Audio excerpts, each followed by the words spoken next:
Assalamualaikum warahmatullahi wabarakatuh.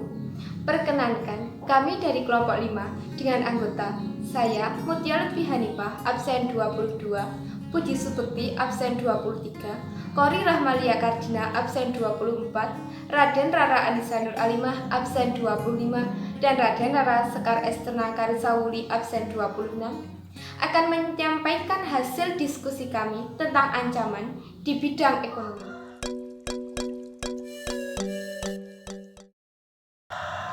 Pada saat ini, ekonomi suatu negara tidak dapat berdiri sendiri. Hal tersebut dikarenakan adanya globalisasi. Dapat dikatakan bahwa pada saat ini tidak ada negara yang menerapkan kebijakan perekonomian tertutup dari negara lainnya. Perekonomian globalisasi merupakan suatu kegiatan ekonomi atau perdagangan di mana negara-negara di seluruh dunia menjadi satu kesatuan pasar yang semakin berintegrasi tanpa ada batas teritorial negara. Perekonomian kerakyatan. Perekonomian kerakyatan merupakan kegiatan ekonomi yang berbasis pada kekuatan ekonomi rakyat. Ekonomi kerakyatan sangat menghindari hal-hal sebagai berikut. Yang pertama, sistem free fight liberalis yang artinya hanya menguntungkan pelaku ekonomi liberal. Yang kedua, sistem etatisme yang berarti negara dan aparatur negara bersifat dominan dan mematikan potensi dan daya kreasi dari unit-unit ekonomi yang berada di luar sektor negara.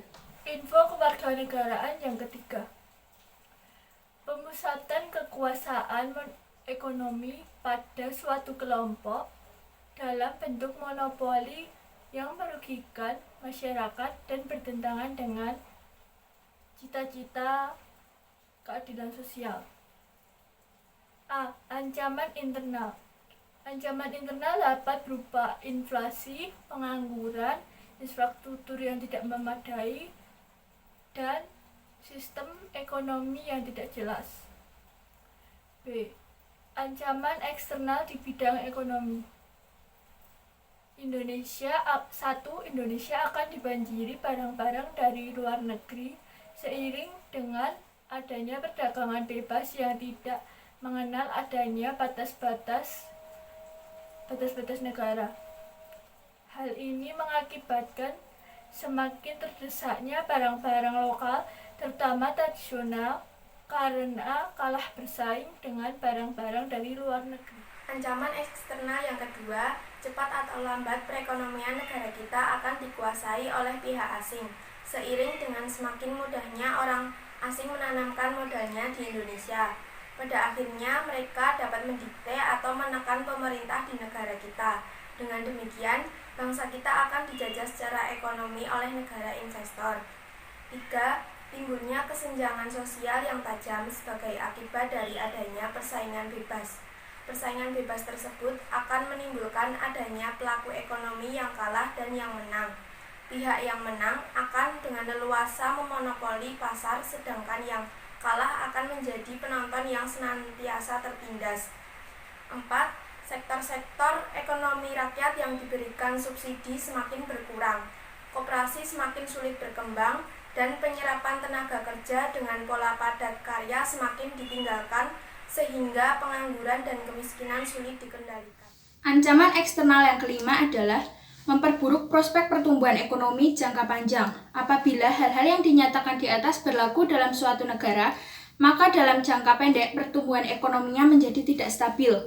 Dalam jangka panjang, pertumbuhan yang seperti ini akan mengurangi lajunya pertumbuhan ekonomi, pendapatan nasional, dan kesempatan kerja akan semakin lambat pertumbuhannya. Dan masalah pengangguran tidak dapat diatasi atau malah semakin memburuk.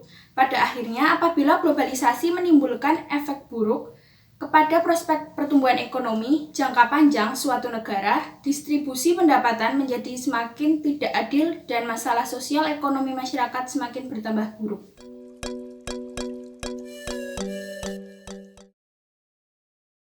Strategi menghadapi ancaman di bidang ekonomi. A. Sistem ekonomi dikembangkan untuk memperkuat produksi domestik bagi pasar dalam negeri sehingga dapat memperkuat perekonomian rakyat. B. Pertanian dijadikan prioritas utama karena mayoritas penduduk Indonesia bermata pencarian sebagai petani. Industri-industri haruslah menggunakan bahan baku dalam negeri sehingga tidak bergantung impor dari luar negeri. Strategi menghadapi ancaman ekonomi yang selanjutnya adalah C.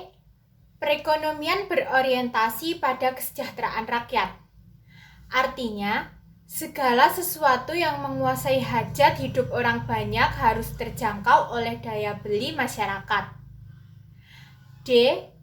Tidak bergantung pada badan-badan multilateral seperti IMF, Bank Dunia, dan WTO.